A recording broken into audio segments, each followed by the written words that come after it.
I'm on the Madden Tips forum. Been a little AWOL for a little while. The Z Files posted on a thread. What's wrong with the purple zones? Serious question. He understands that they don't get back to play the corner routes, but they're not supposed to. They are curl to flat routes and should only play about 10 yards. They are very effective at stopping curls. I know that the art appears that should go deep, but that's not what they're for. If they are broken, they get the word in for sure. But sometimes I can't tell if they're broken from a Madden or football perspective. I admit my lack of football X and O's to know if they're playing 100% correct. I think the problem with corner routes is the deep third coverage with the safeties. They're playing they are playing the wrong guy or not aligned right. That's why we shade them out or get to the sidelines. Um, well, my main issue with the purple zones is that they get sucked down to playing the flat routes in a manner that is not how the zone should work. Um, some people have known me. I'm WF Colonel, by the way, for some of those who don't know. Um, played 4 years of football, well, 4 years of high school football. Played about 7 years before that. Played 1 year of college ball. My defensive scheme in high school, we were a cover three scheme, which is probably why I love the cover three defense so much. And instead of flat zones with outside linebackers, we had quote purple zones, curl to flat zones. So um and we played um more of a pattern reading defensive scheme instead of spot dropping. So I feel I have natural knowledge of this subject as well as I've read I've read multiple you know um defensive articles, defensive football articles, as well as our frequent coachhuey.com, which is a football, football coaches, their version of their message boards. So, and I lurk around there a whole lot. So I feel like I have the quote unquote expertise to talk about this in a way. Um, now, I might as well, uh, I might as well just talk about how the purple zone is supposed to play from an X's and O's standpoint. Of course, every coach they teach it their own way in certain ways, but there's usually a generally accepted way of doing things. Then they would, veer off a little bit on one thing or another. But they're generally doing how it's supposed to be taught, but they, just put their own little twist on it. This is the way that I was taught when I was playing outside linebacker. There's probably a 4 or 5 step process. Well, if you were to put steps to it of how to play the zone from a linebacker's perspective. Now, the first step is something that I do not want in Madden, and I will never probably want in Madden until some animations are fixed.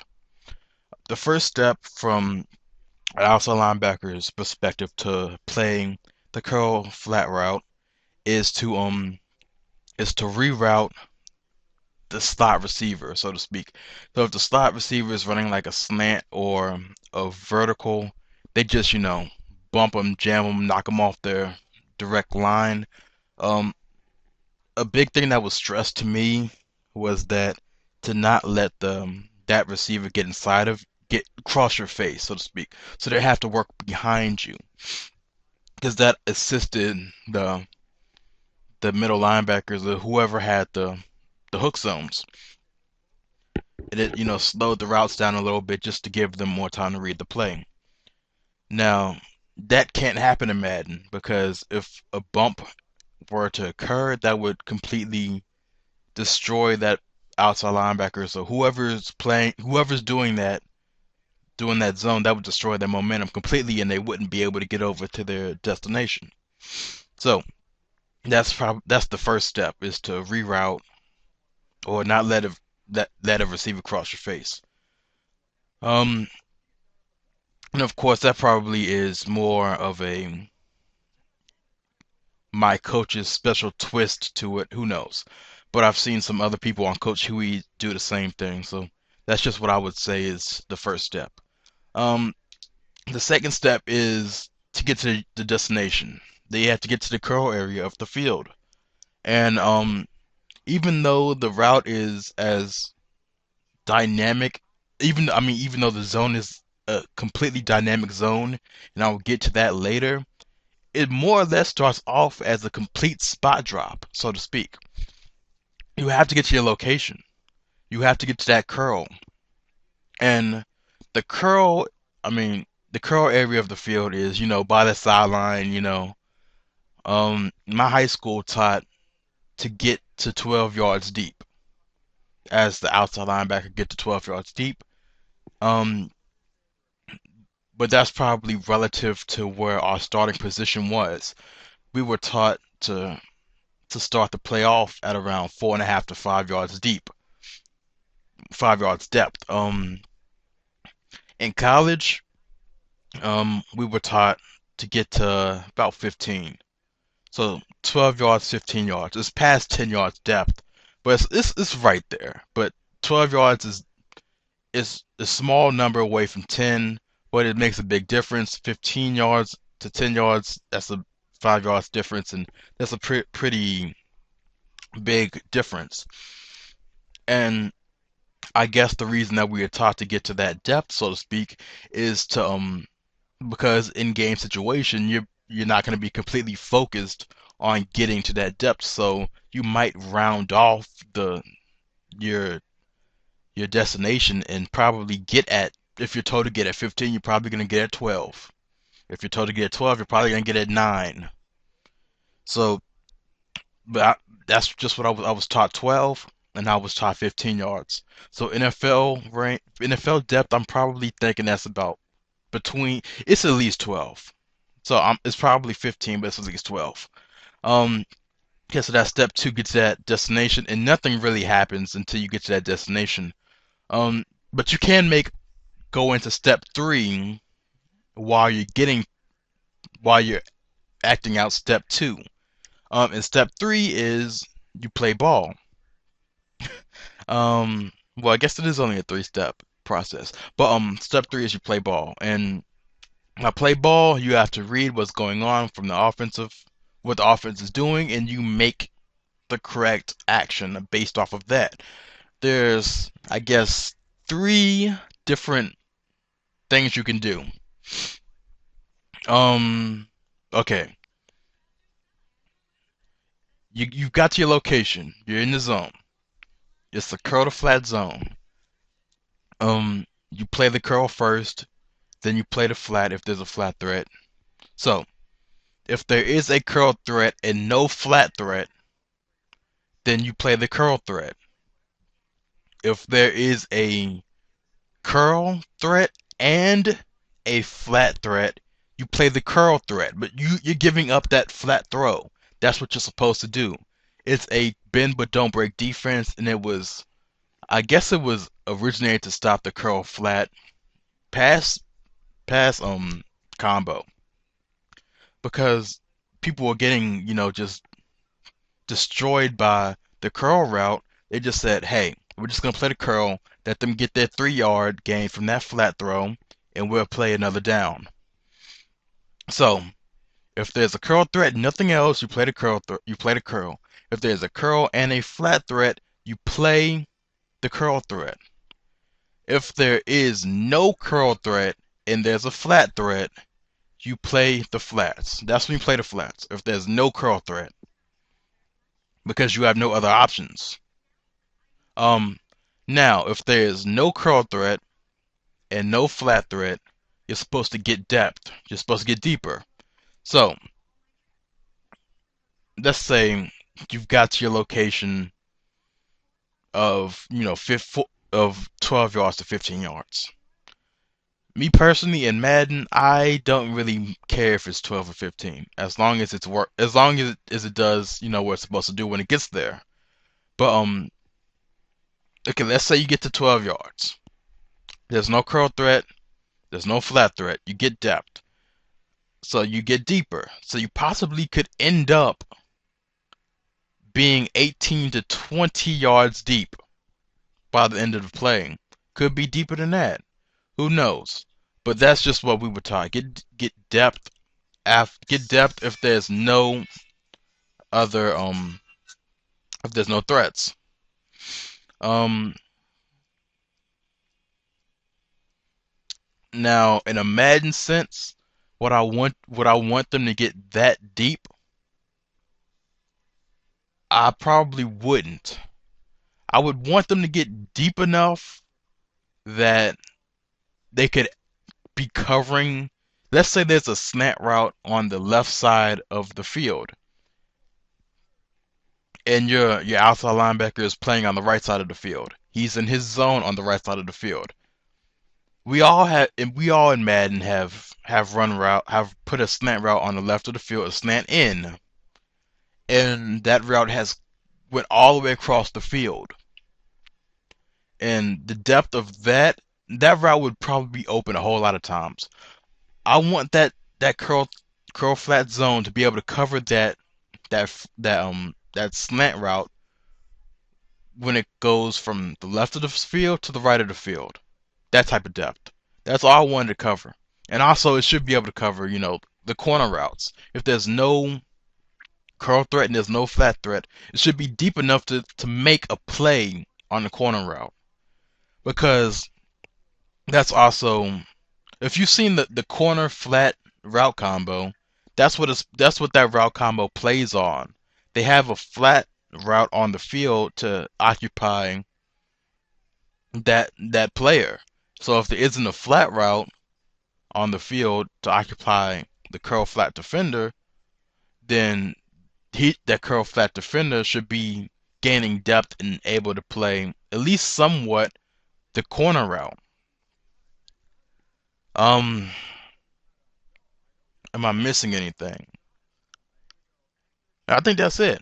Um, so that's pretty much the breakdown of how I was taught for years. I was taught the same way in high school as in college, so it transferred over the knowledge. So that's how I was taught how to play the zone. And you also, to get more information, you possibly could go to CoachHuey.com, the message board I was talking about earlier, and just make an account over there, or you can just search the forum, put that in and search the forum. Um, or you could make an account there and just post a question. Just act like you're, a defensive coordinator and you don't know what you're doing, and just post a question of how to teach my players how to play a curl flat zone, and they'll probably tell you everything I just told you. So that's what I was taught. Um, but the corner routes. More talking about that. The route combo on offense that got the corner routes open was a streak on the outside, a corner route, and a flat route. Now that's a zone beating combo right there. Just naturally how the routes work together. It's gonna be cover two, cover three, cover four. There should be an option open for every single one of them. Cover four, the flat route should be the open route. Hence what I just talked about with the purple routes. I mean, with the purple zones, the flat route should be left open. Cover three, the corner should be open. The corner route should be open in cover three with no adjustments. I'm taking like a stock cover three play with the flat zones, because the flat zone defender would play the flat route. The corner, the deep third corner, he's playing the streak route, and the only player that's left to even make a play on a corner route would be a hook zone linebacker, and that would have to be a user controlled player, because if a hook zone player is naturally making a play on that corner route, I'm upset because that's not what he's told to do. I would be upset from an offensive standpoint, not a defensive standpoint, obviously, because I just got a break. Cover two, Um, cover two. Hmm. If it's cover two sink, then the flat route should be open because the corner would be playing the the the corner should be playing the corner route, or at least making, closing the window on the corner route. Not necessarily shutting it down, but closing the window, making it a difficult throw for the corner route because the deep safety would have the streak, and that would leave the flat route probably wide open, and that would leave the corner route with a little bit of a window, but it would be a difficult throw. But it would be open, but it would be a difficult throw to make. If it's just a regular cover two defense, then the corner route should be open because the corner on defense will be playing the flat route. The safety will be playing the streak, and that would leave the corner open, the corner route open. So, it, but if it's a just a corner route and a flat route on offense, and and let's just walk through that. There's if that's happening, then there's no deep route that clears out the coverage. Before it was a streak on the outside clearing out the coverage. Now there's none of that happening. Cover three, then if it's cover three, then the corner should have that corner route. If it's cover two, well, if it's cover three, then the whole play is locked down. The corner route and a flat route that's locked. That should be locked down by cover three because the corner should have the corner route, and the flat route should have. Well, the flat defender should have the flat route. If it's cover four, then I don't know how that would happen in cover four. I wouldn't be mad either way if it's cover four and the purple zone played the flat. I wouldn't be mad because we still have a corner route that plays. We have a corner that plays the corner route. The corner that's in the deep fourth can still play the corner route. So I'm not mad necessarily if the purple route played the flat route. Um, Cover two, the safety should have the corner route and the corner should have the flat route. So that's pretty much how all of that should happen. Um, Now let's just talk about a slant out in and a flat route. Anyone who plays Madden should be familiar with the slant out and a flat route combo. Um, Purples should play the slant out. Purple zone should play the slant out and leave the flat route open. That's the nature of the zone coverage. It's a bend but don't break. You're gonna play the deeper route that's in the realm that's in your job responsibility. So the standout should be covered by the purple. And my main problem with the purple zones was that they would get sucked down to the flats even if there was a curl threat on the field. Now, now let's say it's the curl flats play on offense. I've already talked about this. The curl flats play on offense against a cover three with the outside linebackers in purple zones. That's the scenario right here. What would happen a good chunk, I won't say every single chunk of the time, but I will say a good chunk of the time was the purple route played the flats and left the curl route wide open or left a window that was easy to throw the ball to. Now that's the problem. The is that the curl's being left open when the zone's responsibility is to play the curl threat then the flat threat. But if there's both threats, he's supposed to stay on the curl. Now, a while ago, I remember a few months ago, S. Gibbs was saying that the corner should be playing the curl route and the purple should be playing the flat route. That's not how it should happen. Because if it happens like that, then just just think about if there's a if a if a deeper crossing route comes from the opposite side of the field, your corner will be burnt. Um, Let me just hop in. I have the screencast going on right now. I'm gonna hop into Paint and just illustrate that real quick because it's just gonna take a second.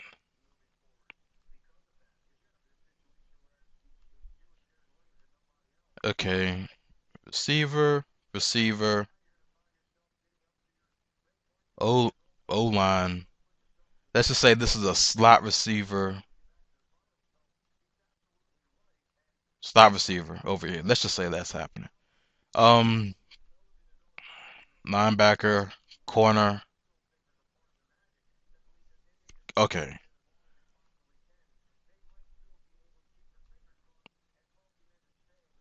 okay, deep third.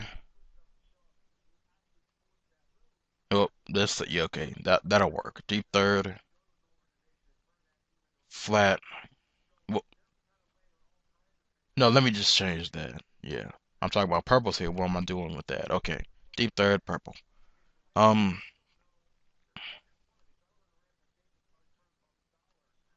this is getting out of hand here, guys. Okay, yellow. Okay, let's just do yellow for offense. Flat, curl.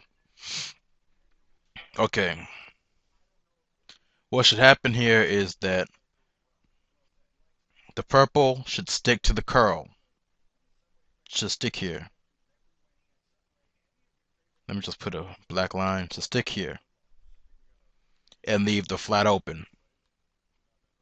Now, what Gibbs was saying months ago, I don't know if he feels the same way now, but he said it months ago, was that the purple should play the flats and that the corner should play the curl. Now, if that were to happen, what happens if this guy runs a route that would get behind that corner? That's the issue. That's why it isn't played like that. It was because if there's that corner on the right side of the screen, he can't see what's happening on the left side of the field, so to speak. So he can't recover from he won't be able to see this route happening, so he can't recover from it. So that's why he's still playing deep while this purple is playing the curl, which leaves the flat wide open. So once this ball is completed to the flats, they all rally to the ball, make the tackle, 3 yard gain, whatever. We line up, play another down. So that's how this situation should be handled.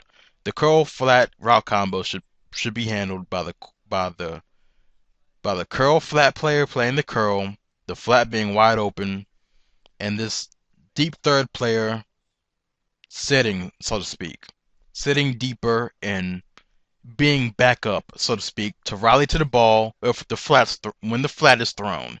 If the curl's thrown, it should be picked off pretty much. Well, not picked off, but defended very well, so it shouldn't be a completion.